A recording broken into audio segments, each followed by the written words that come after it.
रात में बूढ़ी औरत के लिए खाना बनाकर खिलाने वाला, रात के अंदर बूढ़ी औरत की खिदमत करने वाला।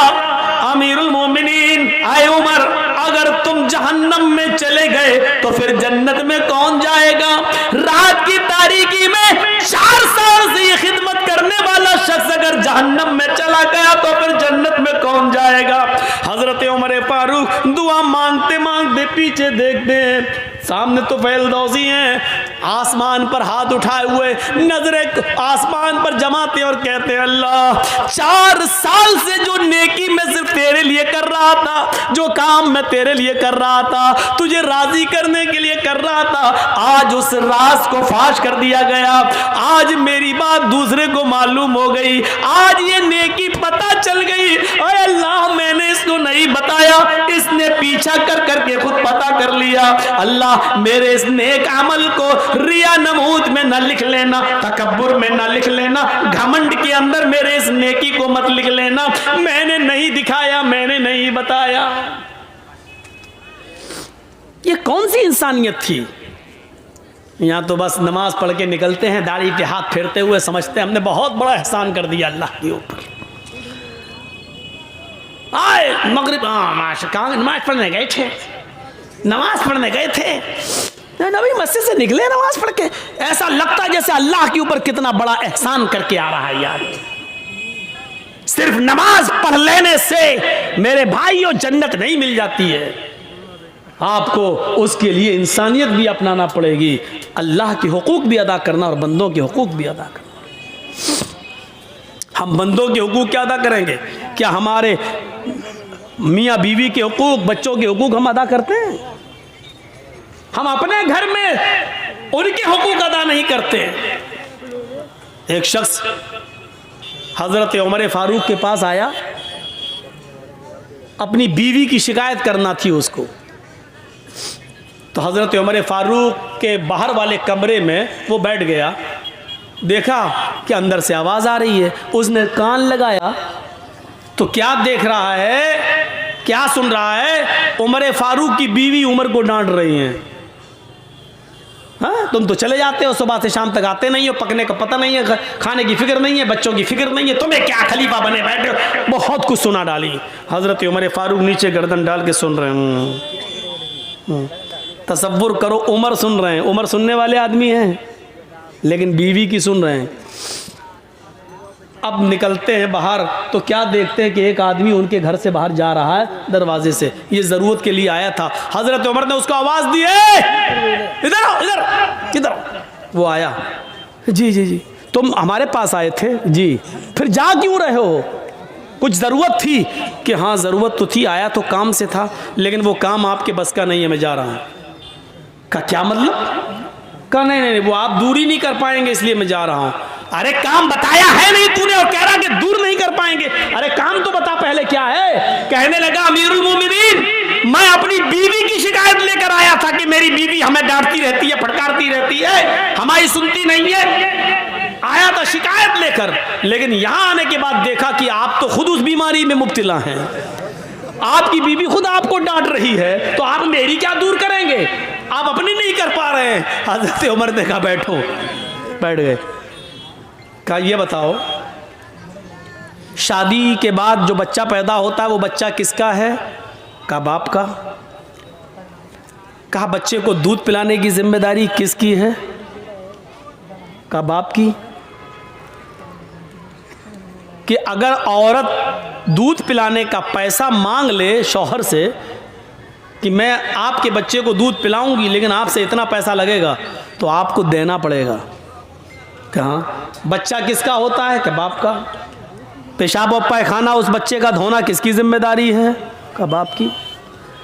कहा कि हमारी बीवी हमारे बच्चे को धुलाती है, नहलाती है, दूध पिलाती है, इतना अल्लाह ताला ने उसके दिल में रहम डाल दिया है, और खाना पकाना भी औरत की जिम्मेदारी नहीं है, लेकिन वो हमारे लिए खाना भी बना देती है। कहने लगा खाना बनाना औरत की जिम्मेदारी नहीं है?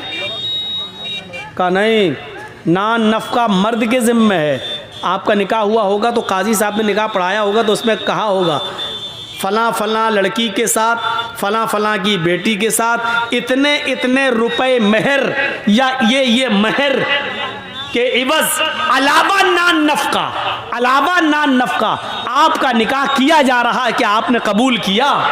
मान लीजिए किसी लड़की का नाम ज़ैनब है और उसके बाप का नाम इदरीस है, तो आप निकाह जब पढ़ाएंगे तीनों आयतें पढ़ने के बाद ये कहा जाएगा कि आए यूसुफ साहब, आए असलम साहब, आए जमील साहब, ज़ैनब बिनते इदरीस की बेटी ज़ैनब के साथ आपका निकाह 5,000 रुपए महर के इवज या 2 तोले सोने के इवज आपका निकाह किया जा रहा है। अलावा नान या 5,000 रुपए महर के इवज सिक्का राइजुल वक्त अलावा नान नफका आपके निकाह में दिया जा रहा है। क्या आपने कबूल किया? उसके जवाब में आप कहेंगे हाँ मैंने कबूल किया। तो अलावा नान नफका यानी इतने रुपए महर तो देना ही है, नान नफका भी आपके, नान मानी रोटी, नफका मानी खर्चा, यानी दवा, बीमारी, इलाज, बच्चों के खर्चे, ये सब औरत की, मर्द की जिम्मेदारी है कि वो औरत को दे। तो वो पकी हुई रोटी भी मांग सकती है। एक मर्तबा एक पंचायत में हमें जाने का मौका मिला था, लेकिन वो अब बेचारा लड़का जो था वो किसी आलिमा से शादी कर लिया था, मौलवन थी वो, पढ़ी लिखी। अब दोनों में बिगड़ गई। हम लोगों ने बहरहाल किसी तरह मामला निपटाया और बनाया उन दोनों का। तो मैंने कहा सुनो ये काम तुम करोगे, और लड़की से कहा देखो आज के बाद शिकायत न सुने, रोटी खाना बना लेना, तैयार करना, तुम्हारा शौहर दुकान से आएगा, उसको खाना खिलाना, ये तुम्हारी जिम्मेदारी। कहती है मौलाना साहब आपको किसने मौलाना बनाया है? हमने कहा क्यों, क्या हुआ? कहा कि रोटी बनाने की जिम्मेदारी हमारी नहीं है। कौन सी हदीस में लिखा बताओ तो? लड़का कहता देखी। हमने कहा और कर ले मौलवन से शादी कर, अब जब तूने की है तो भुगत। फिर मैंने 4 लोगों के साथ मिलकर समझाया कि देखो समाज के अंदर भी कुछ बातें ऐसी होती हैं जो लेके चलना पड़ता है। अब तुम्हारा शौहर जब इतना कर रहा है तो खाना तुम भी, तब उसको प्यार से समझाया। तब कहती हाँ ऐसे समझाओगे तो बना दूंगी, लेकिन अगर ये कहो कि खाना बनाना तुम्हारी जिम्मेदारी तो मेरी नहीं है। अब आप लोग सोच रहे होंगे मौलाना यहाँ बयान कर दिया, कहीं ऐसा ना हो कि घर में कल हमारी औरतें हमसे खाना बनवाएं। इतना जालिम नहीं होंगी इंशाअल्लाह, इतना जालिम नहीं होंगी, जुल्म नहीं करेंगी। तो हज़रत उमर ने उसको समझाया कि वो खाना बना देती हैं, कपड़ा धो देती हैं, बच्चे को नहला देती हैं, उसका पेशाब और पायखाना साफ कर देती हैं। कहता हाँ ये तो है, हाँ ये तो है, हाँ ये तो है। तो कहा फिर थोड़ी सी 2-4 बातें सुन ले, उसमें क्या बिगड़ रहा तेरा, चुप खामोश हो जा। देख मैं कितनी बड़ी हुकूमत का मालिक, मैं सुन रहा हूँ अपनी बीवी की, तू भी सुन ले। उसको समझा दिया। हर मामले में अकड़ ही ठीक नहीं होती है, क्योंकि अल्लाह के रसूल सल्लल्लाहु अलैहि वसल्लम ने फरमाया फ़इन्नल मराता खुलिक़त मिन ज़िलइन, औरत आदम अलैहिस्सलाम की बाएं पिसली से पैदा हुई है, और पिसली का ऊपर वाला हिस्सा जो है वो टेढ़ा होता है। आप देख लीजिए ये पिसलियां है ना, ये पिसली, ये सबसे ऊपर वाली पिसली से पैदा हुई औरत, बाएं तरफ जो उल्टी तरफ। और आप देखेंगे पिसली जब आप निकालोगे जिस्म से तो ऐसे निकलेगी, ऐसे टेढ़ी होगी। अल्लाह के नबी ने फरमाया फ़इन ज़हबता तुक़ीमुहु कसरतहु, अगर तुम उसको सीधा करोगे ऐसे तो यहां तक तो सही होगी, बस ज़्यादा करोगे टूट जाएगी, सीधी नहीं हो सकती। खुद अल्लाह के नबी कहते हैं पिसली टेढ़ी है, फ़इन ज़हबता तुक़ीमुहु कसरता, अगर तुम उसको सीधा करने गए तो टूट जाएगी। वइन तरकहु लम यज़ल अवज, और अगर छोड़ दिया तो टेढ़ी रहेगी। क्या करोगे? अगर नहीं उसको सीधा किया, छोड़ दिया तो टेढ़ी रहेगी, और सीधा करोगे तो टूट जाएगी। यानी औरत टेढ़ी है, सीधा करोगे तो तलाक हो जाएगी, इसलिए टेढ़ा ही रहने दो। ये औरत की फितरत बताई अल्लाह के रसूल ने। तो टेढ़ापन थोड़ा सा बर्दाश्त करो, क्योंकि सीधा करने के चक्कर में रहोगे औरत को तो औरत टूटना गवारा कर लेगी, लेकिन सीधा नहीं होगी। अब इससे ज़्यादा खुलकर अल्लाह के नबी और क्या बताएंगे, समझदार के लिए इशारा काफ़ी है। मतलब यह है कि औरत को पिसली की तरह है, उसको उसी हाल में रहने दो जिस हाल में वो है। थोड़ी बहुत बातें उसकी सुन लो, क्योंकि शैतान तो चाहता ही है कि घर बिगड़वाए। अपनी औलाद के हुकूक अदा कीजिए। बहुत शिकायतें, मौलाना मेरा बेटा मेरा कहना नहीं मानता, मौलाना मेरा बेटा मेरा कहना नहीं मानता, मौलाना औलाद बड़ी नाफरमान है। क्यों नाफरमान है? हजरत उमर फारूक के पास एक बाप अपने बेटे की शिकायत लेकर आया, कहता अमीरुल मोमिनीन मेरा बेटा ये करता वो करता, मेरी बात नहीं मानता। हजरत उमर ने बेटे को बुलाया और डांटा उसको पकड़ के। जब खूब डांट चुके तो उसने कहा अमीरुल मोमिनीन डांट लिया, दिल की भड़ास निकल गई? कहाँ, अब मैं कुछ पूछूं? कहा जी बोलो, क्या कहना है? कहा आपने बेटे का, बाप का तो हक बता दिया, बेटे को ये चाहिए, ये करना, ये करना, ये करना, मैं सब करने के लिए तैयार हूं, लेकिन बेटे का भी कुछ हक है बाप के ऊपर। तो हजरत उमर ने कहा हाँ है। कहा क्या, बताइए? कहा कि जब वो पैदा हो तो उसका अच्छा नाम रखे। दूसरा हक, जब 7 दिन का हो तो उसका अकीका करे। तीसरा हक, जब वो बालिग हो जाए तो दीनदार शरीफ घर की किसी लड़की से उसकी शादी करा दे। ये 3 हक बाप के ऊपर है बेटे के ताल्लुक से। कहा अमीरुल मोमिनीन मेरे बाप से पूछो इसने इन 3 हक में से कौन सा हक अदा किया मेरा? का नाम इसने मेरा रखा है, ये अरबी में कुछ बताया उसने, जिसका नाम तर्जमा होता उर्दू में खटमल। मैं पैदा हुआ तो इसने मेरा नाम रखा खटमल है? और 7 दिन का हुआ तो इसने अकीका नहीं किया। और जब मैं बालिग हुआ तो मेरी शादी ऐसी लड़की से करा दी है जो बीवी नहीं डायन है। अब बताइए कि मैं इसका हक अदा कैसे करूंगा? तब हज़रत उमर फारूक ने लड़के की बात को सुना और उसके बाद फिर बाप को डांटा कि जब तुम अपनी औलाद का हक अदा नहीं कर रहे हो तो क्या उम्मीद रखोगे कि आपकी औलाद आपका हक अदा करेगी? है? दोनों तरफ हैं मामलात।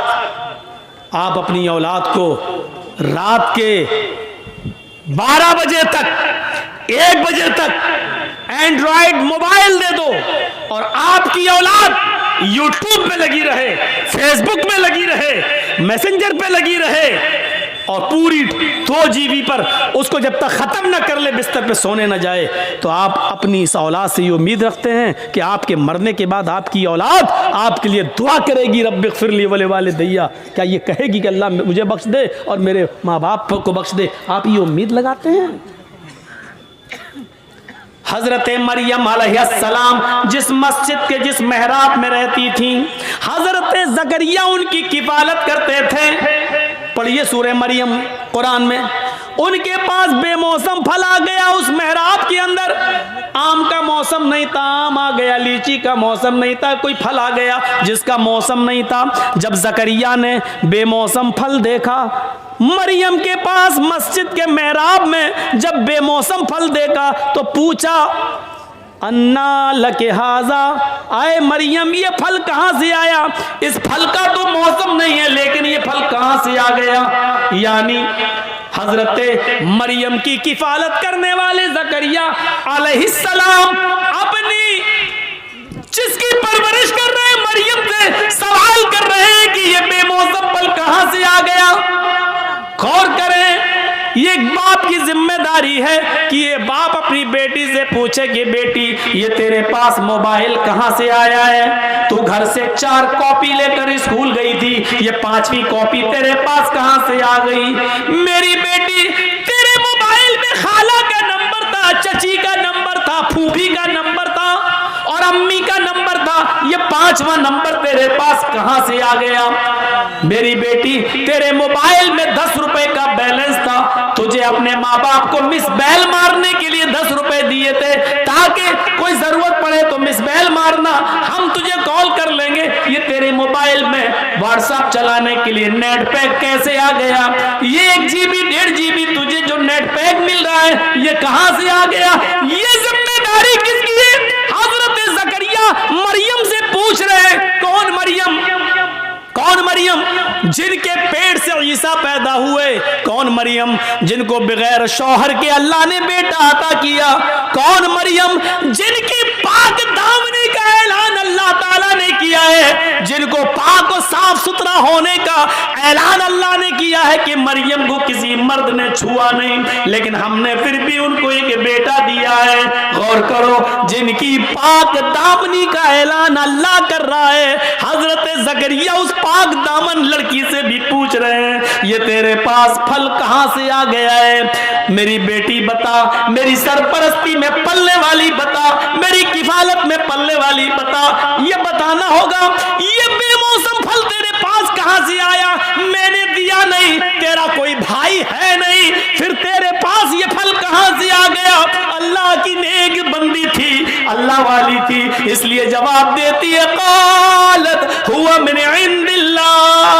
ज़करिया, मेरे बारे में गलत मत सोचो, आपने पाला है, आपके खून में आपकी परवरिश को मैं जलील नहीं होने दूंगी, आपका नाम कभी खराब नहीं होने दूंगी। किसी लड़के ने मुझे ये फल नहीं दिया है, किसी मेरा कोई बॉयफ्रेंड नहीं है।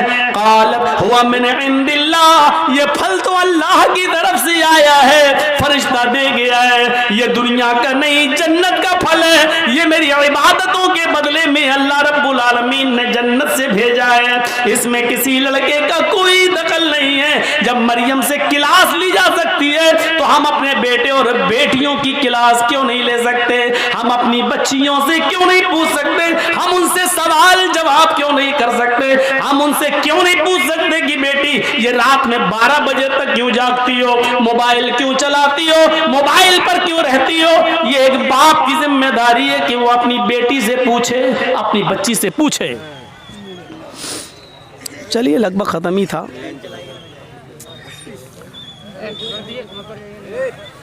चलिए, कोई बात नहीं, अब खत्म भी हो रहा था। जनरेटर अब छोड़ दे।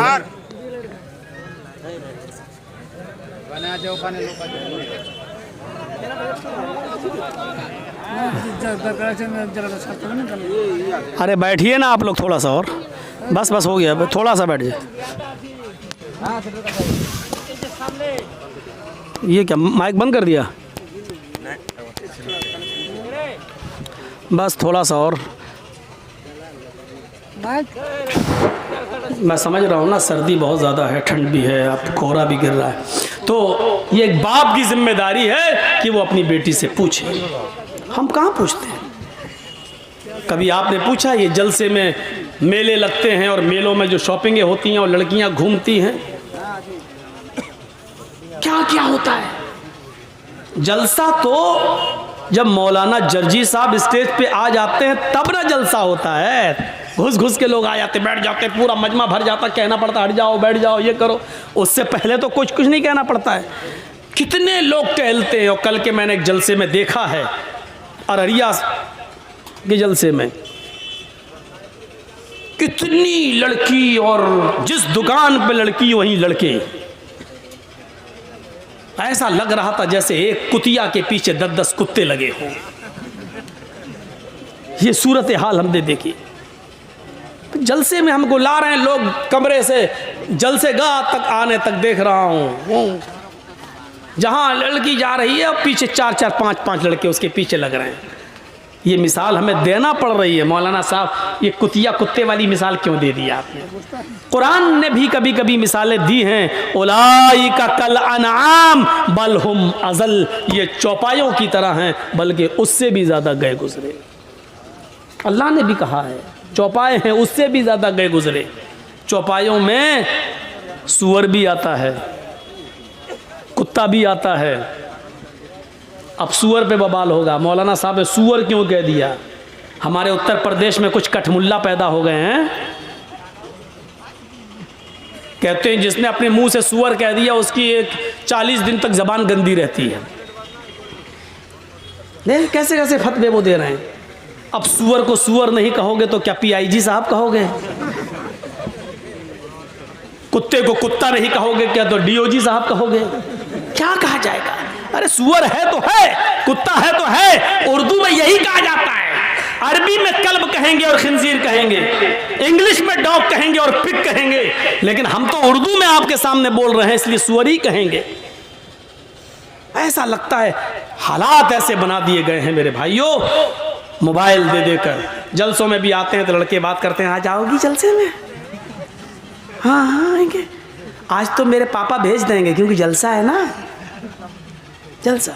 पापा समझ रहे हैं मेरी बेटी सहेली के साथ जा रही है, पापा को ये नहीं मालूम दोनों सहेलियों ने अपने अपने सहेला ढूंढ रखे हैं। ये लड़की उनके घर जाती है कि मेरे साथ जलसे में जा रही है, भेज दो।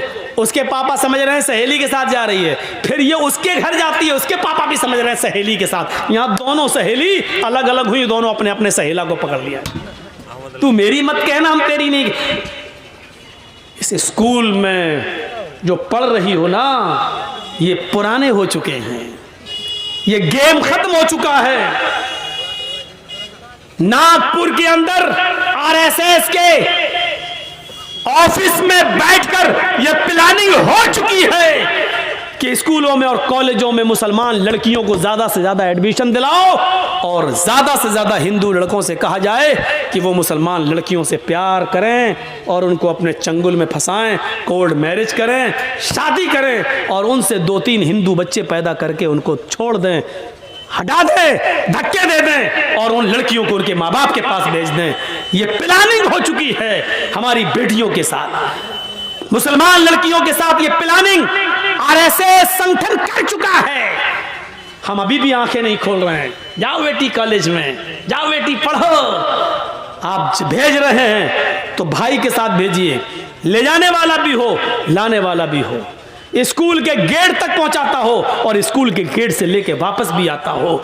आपको निगरानी रखना पड़ेगी। माफ कीजिएगा, आपका ड्राइवर नहीं चलेगा, आप खुद निगरानी करिए या तो खुद पहुंचाइए या अपने उस लड़की के भाई के जरिए पहुंचाइए। हम अल्लाह से दुआ करते हैं कि बारे अल्लाह हमारी खताओं को माफ फरमा दे, हमारे गुनाहों को बख्श दे। हम जमीआ मुसलमानों को इस्लाम जो इंसानियत का सबसे बड़ा अलमबरदार मजहब है उस पर अमल करने की तौफीक अता फरमा, हमारे अंदर इंसानियत पैदा फरमा दे। हजरत उमर फारूक ने जो खिदमत करके बताई है, हमें वो खिदमत करने की तौफीक अता फरमा। गैर मुस्लिमों के साथ भी हमें अच्छा सलूक करने की तौफीक अता फरमा। जब तक तो हमें जिंदा रख, इस्लाम पे जिंदा रखना, और जब हमारा खात्मा हो तो ईमान पर हमारा खात्मा फरमाना। वमा अलैना इल्लल बलागुल मुबीन व आखिरु दअवाना अनिल हम्दुलिल्लाहि रब्बिल आलमीन। अस्सलामु अलैकुम व रहमतुल्लाहि व बरकातुहू।